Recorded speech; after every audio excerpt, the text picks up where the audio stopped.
সংবিধান সংশোধনে গণভোট ৭২-এর ৪ মূলনীতি বাতিল চায় এনসিপি, আবারও রাস্তায় নামার হুঁশিয়ারি।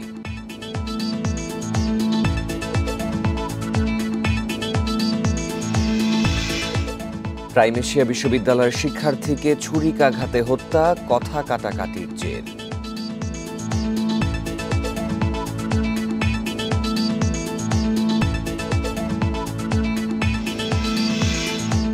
আজ সারা দেশে মহাসমাবেশের ডাক পলিটেকনিক শিক্ষার্থীদের, ৬ দফা দাবিতে আন্দোলন।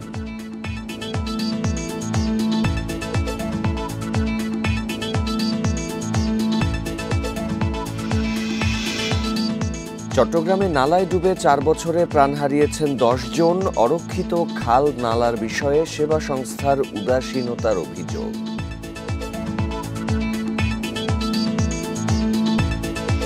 বান্ডেল থাকলে প্রতি সেনমানিতে টাকা বাঁচবে। বিকাশ সেনমানি বান্ডেল কিনে জিতুন প্রতি লেনদেনে। মানুষের বাড়িতে রাস্তার কারণে আমরা হাঁটতে আইছি, বাল বাচ্চা লইয়া, এরপরে গাড়ি ঘোড়া চলে না। এদিকে নদী ভাঙন তীব্র হওয়ায় বসতবাড়ি ও ফসলি জমি হারানোর শঙ্কায় স্থানীয়রা। রাত্রের বেলা কোন সময় ভেঙে ফেরে যায়, সজাগ থাকতে হয়। দিনের মাঝে ঘুমাই। পুরানো কবরস্থান ভাঙ্গা ছিড়া গেছে গিয়া, এখনো সামনে ভাঙবো, বাড়ি ঘর যা আছে সব নিয়ে যাইতে আছে।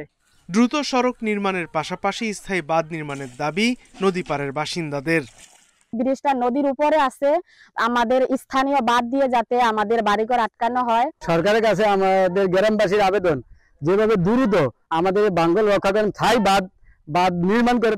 বেইলি ব্রিজ ও সংযোগ সড়ক কোনোটিই পরিকল্পিতভাবে করা হয়নি বলে দাবি পানি উন্নয়ন বোর্ডের। স্থায়ী সমাধানের জন্য নতুন নকশা তৈরি করে মন্ত্রণালয়ে পাঠানো হয়েছে। স্থায়ী 2.1 কিলোমিটার একটি স্থায়ী প্রকল্পের জন্য আমরা ইতিমধ্যে কারিগরি কমিটি গঠন হয়েছে। আমরা নকশা প্রণয়নের নিমিত্তে ডিজাইন দপ্তরে লিখেছি। তো নকশা পাওয়া গেলে আমরা দ্রুতই কারিগরি কমিটি প্রতিবেদন এবং ডিপিপি দাখিল করব এলাকায়। ২০০৮ সালে ধনগদা নদীর ওপর নির্মাণ করা হয় বেইলি ব্রিজ ও ২ কিলোমিটার সংযোগ সড়ক। Independent news. ১৫ বছর পার হলেও এখনও মানা হচ্ছে না পণ্যে পাটজাত মোড়কের বাধ্যতামূলক ব্যবহার আইন। এখনও ব্যবহৃত হচ্ছে ক্ষতিকর পলিথিন ব্যাগ। ব্যবসায়ীদের দাবি, সহজলভ্য না হওয়া ও বেশি দামের কারণে পাটের ব্যাগ ব্যবহার করা যাচ্ছে না। আইন প্রয়োগে দুর্বলতা থাকলেও পাটের ব্যবহার বাড়াতে বরাবরের মতোই আশ্বাস দিচ্ছে মন্ত্রণালয়।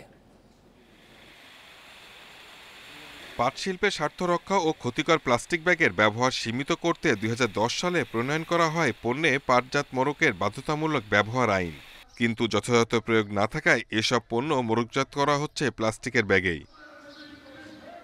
চাল, ডাল, চিনি, পেঁয়াজ, আদা, রসুন সহ ১৯টি পণ্য এবং পোলট্রি ও ফিশ ফিডে পাটের ব্যাগের ব্যবহার নিশ্চিত করা হচ্ছে না। আমদানির বেশিরভাগ পণ্য আসছে প্লাস্টিক ব্যাগে, আবার দেশীয় পণ্য বাজারজাত করা হচ্ছে পাটের ব্যাগ ছাড়াই। দেশের বড় ভোগ্যপণ্যের প্রতিষ্ঠানগুলো প্লাস্টিকের ব্যবহার করছে বেশি। আইনের বাধ্যবাধকতার কথা প্রায় ভুলেই গেছেন ক্রেতা বিক্রেতারা। পাটের ব্যাগের চট করে বানানোর জন্য ওই সুযোগ সুবিধাটা দিবে, যখন ওই মালটা বাজারে আসবে এই মালটা ব্যান হয়ে যাবে। এনে মুখে বলে কিন্তু কাজে তো কিছু হয় না, কার্যকরী হয় না। পাটটা যদি বেশি ইউজ করা হয় তখন পাটের দামটা একটু বেশি থাকবে, তখন তো কৃষিক্ষেত্রে ওনাদের একটু উন্নত হবে। দাম কম এবং এটা ইউজেবল বেশি, ঠিক আছে, মানে ইজি টু ইউজ যেটাকে বলে, কিন্তু এখন এটার বিকল্প ওইভাবে করে পায় না। পাটের ব্যাগ ব্যবহারে অনীহার জন্য সরকারি সংস্থাগুলো নিষ্ক্রিয়তাকে দুষছেন এ খাতের উদ্যোক্তারা। এখন থেকে যদি কিছুটা খরচ বেশি হলেও যদি আমরা দায়িত্ব নেই, আমি মনে করি সকলের সম্মিলিত প্রয়াসে আমরা যে একটা বড় ধরনের একটা চ্যালেঞ্জের মধ্যে পড়ে গেছি, পরিবেশের বিপর্যস্ত অবস্থায়, সেই জায়গা সেটা থেকে অন্তত রক্ষা পাওয়ার একটা সুযোগ বের হবে। পাটের ব্যাগ যথাযথভাবে ব্যবহার না হওয়ার কথা স্বীকার করছেন মন্ত্রণালয়ের সচিবও। নানা চ্যালেঞ্জ থাকলেও সরকার সহজলভ্য ও সাশ্রয়ী মূল্যের ব্যাগ সরবরাহ নিশ্চিতে উদ্যোগ নিচ্ছে বলেও দাবি তার। আমরা জানেন যে সব ক্ষেত্রে অনেকগুলো চ্যালেঞ্জ থাকে।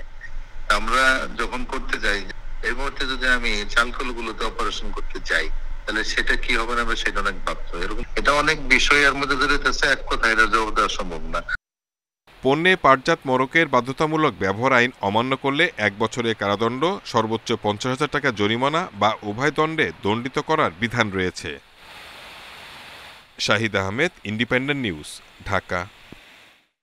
মার্কিন প্রেসিডেন্ট ডোনাল্ড ট্রাম্পের বিরুদ্ধে যুক্তরাষ্ট্র জুড়ে বিক্ষোভ করেছেন হাজারো মানুষ। দেশটি থেকে অভিবাসীদের বিতাড়ন, সরকারি চাকরি থেকে ছাঁটাই, গাজা ও ইউক্রেন যুদ্ধে তার প্রশাসনের নীতির বিরুদ্ধে প্রতিবাদ জানান বিক্ষোভকারীরা। রাজধানী ওয়াশিংটন ডিসি, নিউ ইয়র্ক এবং শিকাগো সহ প্রধান শহরগুলোতে শনিবার এই বিক্ষোভ হয়। এ সময় সেখানকার সড়ক অবরোধ করে রাখেন তারা। ট্রাম্প প্রশাসনের এই নীতিগুলো দেশটির গণতান্ত্রিক আদর্শের জন্য হুমকি সৃষ্টি করছে উল্লেখ করে এর সমালোচনা করেন বিক্ষোভকারীরা। এদিন হোয়াইট হাউসের সামনে জড়ো হয়েও বিক্ষোভ করেন অনেকে। ইউক্রেনকে সমর্থন, ইসরায়েলকে অস্ত্র সহায়তা বন্ধ, শ্রমিকদের ক্ষমতা দেয়া, রাজতন্ত্রের বিরোধিতা এবং অভিবাসীদের স্বাগত জানানো সহ নানা ধরনের স্লোগানে লেখা ব্যানার ও প্ল্যাকার্ড হাতে নিয়ে প্রতিবাদ জানান তারা।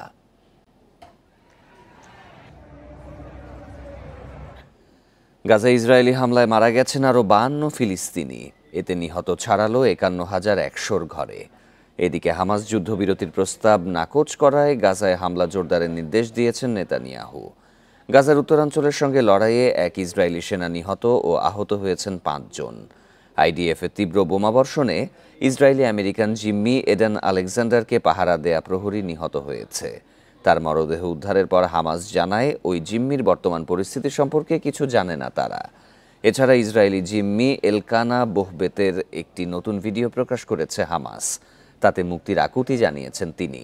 এদিকে গাজায় যুদ্ধবন্ধ ও জিম্মি মুক্তির দাবিতে তেল আভিভে হয়েছে বিক্ষোভ। একই দাবিতে পিটিশনে সই করেছে প্রায় 1,40,000 ইসরায়েলি।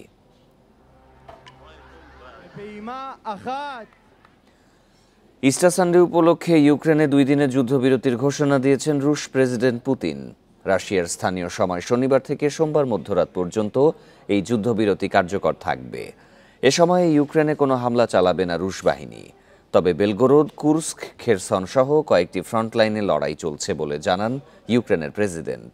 যুদ্ধবিরতির মেয়াদ 30 দিন পর্যন্ত বাড়ানোরও আহ্বান জিলেনস্কির।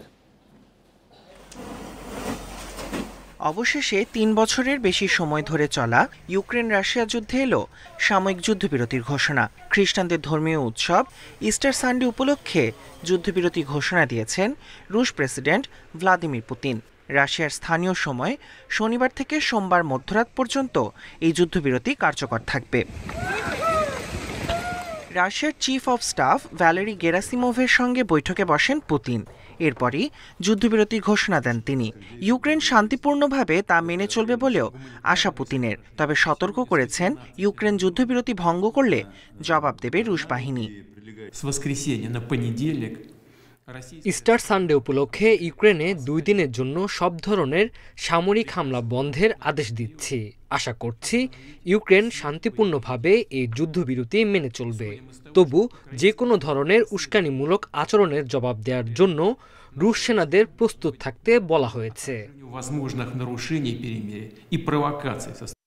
মানবিক কারণে এই যুদ্ধবিরতির ঘোষণা বলে জানিয়েছে রুশ প্রতিরক্ষা মন্ত্রণালয়।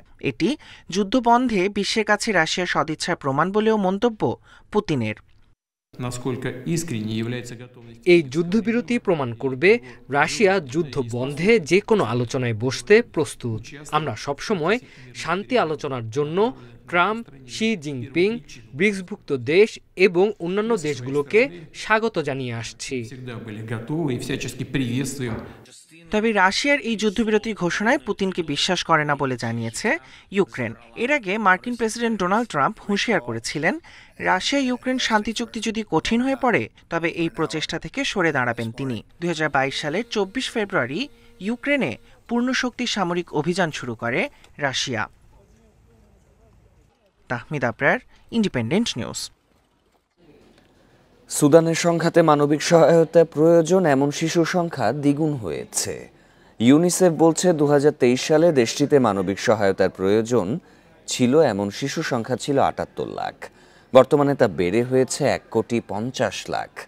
এছাড়া গত 2 বছরে সুদানে শিশুদের বিরুদ্ধে হত্যা, অপহরণের মতো বড় ধরনের অপরাধের ঘটনা 10 গুণ বেড়েছে।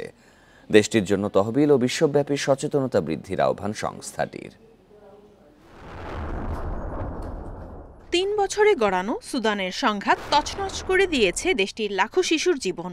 গৃহযুদ্ধের কারণে সুদানে শিশুদের বিরুদ্ধে হত্যা থেকে অপহরণ পর্যন্ত বড় ধরনের অপরাধের সংখ্যা 10 গুণ বৃদ্ধি পেয়েছে বলে জানিয়েছে ইউনিসেফ। সুদানের সেনাবাহিনী ও আধা সামরিক বাহিনী RSF এর সংঘাত বর্তমানে বিভিন্ন অঞ্চলে ছড়িয়ে পড়েছে। ফলে দেশটিতে স্কুল ও হাসপাতালে আক্রমণের ঘটনা ও শিশুদের পঙ্গুত্বের সংখ্যাও বেড়েছে।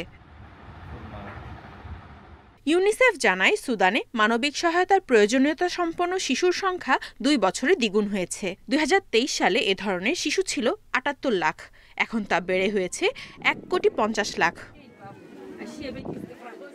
সংস্থাটির তথ্য, সুদানে 2022 সালে 33টি স্কুল ও হাসপাতালে আক্রমণের ঘটনা ঘটে। গত 2 বছরে তা বেড়ে হয় 181টি। ইউনিসেফের পরিসংখ্যান বলছে 2022 সালে সুদানে শিশু নিহত ও পঙ্গু হওয়ার ঘটনা 150টি। 2023 থেকে 24 সালে এই সংখ্যা বেড়ে হয় 2776টি। সংঘাতের কারণে আমরা নিজ গ্রাম ছেড়ে তাওয়ালিয়ায় এসেছি। এখানে কোনো খাবার নেই, আমাদের জন্য বেঁচে থাকা কঠিন হয়ে পড়েছে। আমার 1.5 মাসের সন্তান অপুষ্টিতে ভুগছে। হামলায় অনেক আবাসিক ভবন ধ্বংস হয়েছে। বর্তমানে অনেক হাসপাতাল ও সরকারি দপ্তর অচল হয়ে গেছে। সুদানের সংঘাতে কয়েক হাজার মানুষ নিহত ও 1,30,00,000 মানুষ বাস্তুচ্যুত হয়েছে বলে জানায় জাতিসংঘ। দারফুরের জমজম বাস্তুচ্যুত শিবির সহ কমপক্ষে 5টি স্থানে দুর্ভিক্ষ ঘোষণা করা হয়েছে। এবছর বর্ষা মৌসুমে দেশটিতে 4,62,000 শিশু তীব্র অপুষ্টিতে ভুগতে পারে বলে সতর্ক করেছে UNICEF. Nadia Tabassum, independent news. আজ সিলেটে 2 ম্যাচ সিরিজের প্রথম টেস্টে জিম্বাবুয়ের বিপক্ষে লড়বে বাংলাদেশ। 5 মাস পর আবারও সাদা পোশাকের পরীক্ষা টাইগারদের। প্রতিপক্ষ নিয়ে না ভেবে টেস্ট সংস্কৃতি গড়ে তুলতে চান অধিনায়ক নাজমুল শান্ত। আর স্বাগতিকদের হতাশ করতে মুখিয়ে জিম্বাবুয়ে অধিনায়ক ক্রেইগ আরভিন। ম্যাচ শুরু হবে সকাল 10টায়। জিতলে প্রশংসা পাওয়ার সুযোগ নেই বললেই চলে, হারলে রাজ্যের সমালোচনা। জিম্বাবুয়ের বিপক্ষে খেলার বিপদটাই এখানে। বাস্তবতার বিচারে শক্তিতে এগিয়ে বাংলাদেশ, তবুও ভয় টাইগারদের ধারাবাহিকতার যে বড্ড অভাব। 2018-তে চেনা প্রতিপক্ষের সাথে সিলেটে টেস্ট হারের দুঃস্মৃতি স্বাগতিকদের জন্য সতর্কবার্তা। যদিও সমৃদ্ধ টাইগার পেস ইউনিট সাহস বাড়াচ্ছে দলের। জিম্বাবুয়ে সিরিজ দিয়ে টেস্ট সংস্কৃতি সমৃদ্ধের লক্ষ্য টাইগারদের। 20-22 বছরের টেস্ট ক্রিকেট একই রকম ছিল, খুব বেশি উন্নতি হয়নি। সো এই জায়গাটাতে নিশ্চয়ই আমাদের কোনো কিছু পরিবর্তনের দরকার আছে।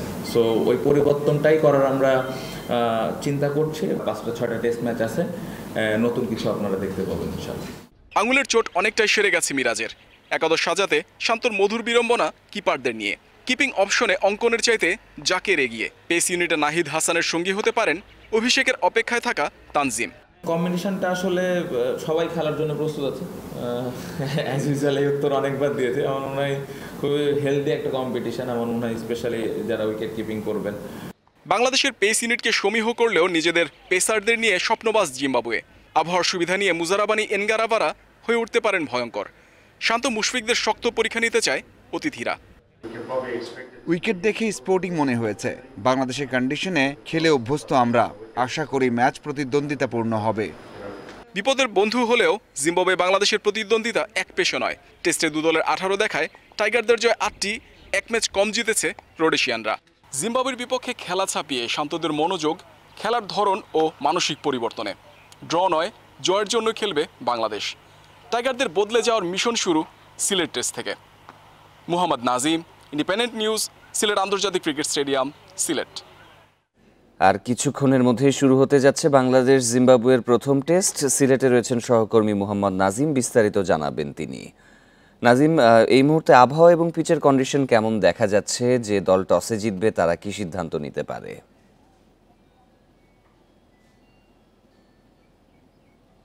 আবহাওয়া যদি বলি যে আপনার সকাল থেকেই কিছুটা আপনার মানে রৌদ্র ঠিকঠাকই আছে এবং মেঘলা যে বলে আপনার যে যেরকম একটা মানে পেস বান্ধব যেরকম একটা কন্ডিশন, সেই কন্ডিশনটা কিন্তু এখন সিলেটে আছে। টস জিতের পর কিন্তু আপনার শান্ত যেরকম সিদ্ধান্ত নেওয়ার কথা ছিল সেই প্রত্যাশিত সিদ্ধান্তই নিয়েছেন এবং ব্যাটিং নিয়েছেন। কারণ আপনার এই টেস্টে আপনার বৃষ্টির সম্ভাবনা আছে, তো সেক্ষেত্রে আপনার যতটুকু ব্যাটিং আগে থেকে করে যত রান করা যায় ততটুকুই আর কি নিরাপদ থাকা যায়। কারণ আপনার যদি বৃষ্টি হয় পরবর্তীতে হয়তো বা ম্যাচের ভাগ্য অন্যদিকে গড়াতেও পারে। তো সেই জায়গা থেকে আপনার শান্ত যখন টস জিতে সিদ্ধান্ত নিয়েছেন যে ব্যাটিং এর, সেটা কিন্তু অনেকটাই যৌক্তিক বলা চলে। কিন্তু একটা কথা যেটা হচ্ছে যে আপনার তানজিম সাকিবের কথাই যে বলা হচ্ছিল, সেটা হচ্ছে যে আপনার অভিষেকের অপেক্ষায় থাকবেন কিংবা তার অভিষেক শেষ হতে যাচ্ছে, তো সেটা আসলে কিন্তু হয়নি। কারণ আপনার পরবর্তীতে দেখা গেছে না, খালেদের উপরে কিন্তু আপনার আস্থা রেখেছে দল, কারণ আপনার যে এত অভিজ্ঞতা সম্পন্ন একজন পেসার, তার উপরে আস্থা রেখেছে। এবং পাশাপাশি পেস ইউনিটে আপনার হাসান নাহিদের পাশাপাশি তিনি সুযোগ পেয়েছেন, এবং অঙ্কনের কথা বলা হচ্ছিল যে অঙ্কন আপনার এই টেস্টে সুযোগ পাবেন কিনা, তাকে আসলে দলে রাখা হবে কিনা। শান্ত ফেরায় অনেকটা অনিশ্চিত ছিল, কিন্তু পরবর্তীতে যখন আপনার কিপিং অপশনে এত অপশন থাকার কারণে জাকের কিন্তু সেই জায়গাটায় এগিয়ে গেছেন এবং জাকেরকে দলে রাখা হয়েছে। এবং এই কম্বিনেশনটা মিলে কিন্তু এখন আসলে বাংলাদেশ চেষ্টা থাকবে যে আপনার প্রথম সেশনটা অবলীলায় কিংবা সাবলীল ভাবে যখন ব্যাটিং করতে পারবে, তখন হয়তোবা জিম্বাবুয়ের উপর হয়তোবা কিছুটা চাপ বাড়ানোর চেষ্টা থাকবে তাদের। এই ছিল বিরতিহীন সংবাদে। সব খবরের বিস্তারিত জানতে চোখ রাখুন ফেসবুক, ইউটিউব এবং এক্সে। ধন্যবাদ সবাইকে।